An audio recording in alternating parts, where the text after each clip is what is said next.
জামাতে নামাজ পড়া একটি বিষয়। জামাতে নামাজ পড়া এটা পুরুষদের জন্য সুন্নাহ না ওয়াজিব? জামাতে নামাজ পড়া পুরুষদের জন্য ওয়াজিব।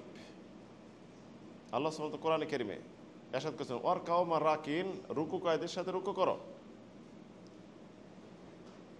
রাসূল সাল্লাল্লাহু আলাইহি সাল্লাম একাধিক হাদিস উম্মতের কান্ডারি, আল্লাহ রাব্বুল আলামিন যাকে রহমত হিসেবে প্রেরণ করেছেন, তিনিও যে হাদিসে স্পষ্টভাবে বর্ণিত হয়েছে, ইমাম বুখারী মুসলিম বর্ণনা করেছেন যে আমার ইচ্ছা হয় আমার স্থানে একজনকে ইমামতির দায়িত্ব দিয়ে যায় এবং আমি কিছু যুবকদেরকে নিয়ে কিছু লাকড়ি সংগ্রহ করে চলে যাই তাদের বাড়িতে যারা নামাজ থেকে পিছিয়ে থাকে, নামাজে আসে না, তাদের বাড়িঘরগুলি আমি পুরে ছারখার করে দিই, জ্বালিয়ে দিই।